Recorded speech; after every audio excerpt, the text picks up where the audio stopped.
Hello, I'm Margaret MacMillan.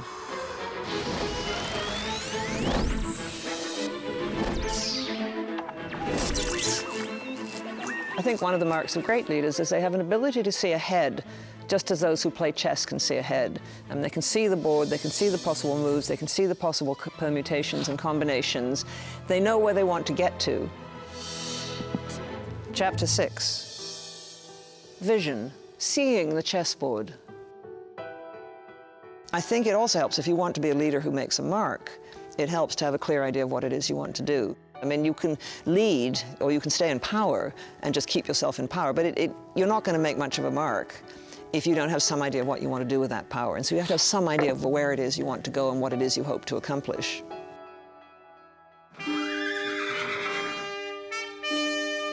Napoleon Bonaparte is a very interesting example of someone who had enormous innate abilities and was also given a terrific break by the changes in his own times.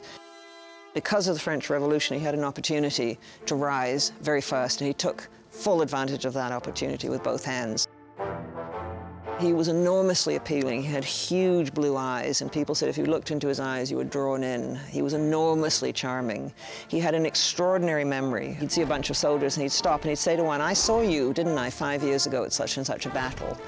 And he would be right. I mean, he had an amazing memory. He had a capacity when his armies were advancing on a front, and they'd have to go on several different roads because there were so many of them, he would be able to tell where each should be that night. He had a capacity to keep the whole picture in his mind and then recognize when they'd be coming together at the point that he wanted them to come together.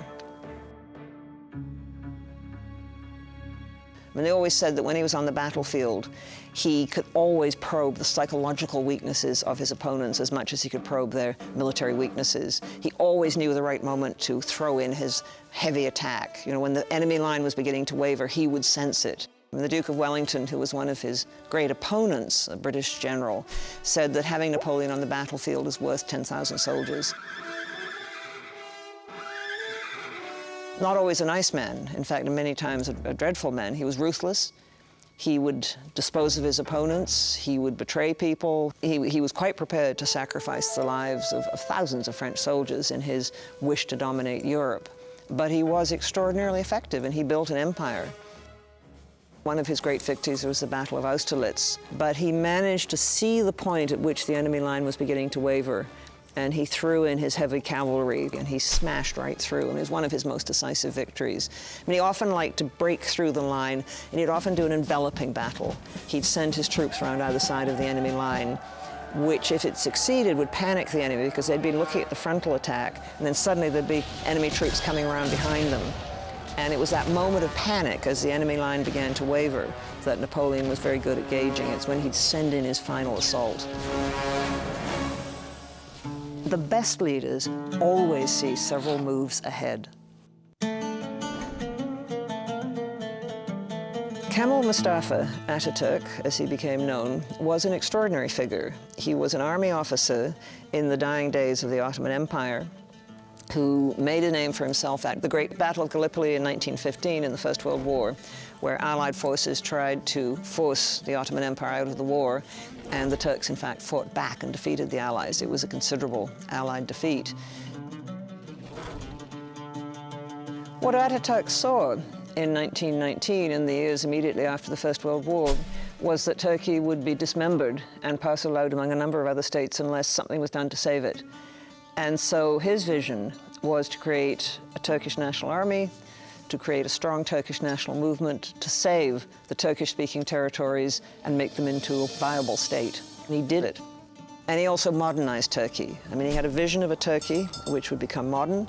He said Turkish women must take off the veil, Turkish men must stop wearing the fez. We will have a modern school. The Turkish language will use a Western alphabet. And the Turks must now have last names. Everybody had to get a last name very suddenly.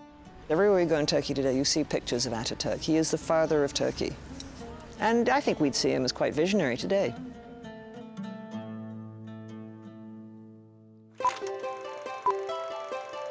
And I think also if you want to be a great leader, you have to have patience. I mean, you can't achieve everything overnight. But if you keep your eye on the long-term goal, you have some chance of achieving it. You know, the big chess masters, the grand chess masters, can see several moves ahead with all the permutations. The rest of us can't see it.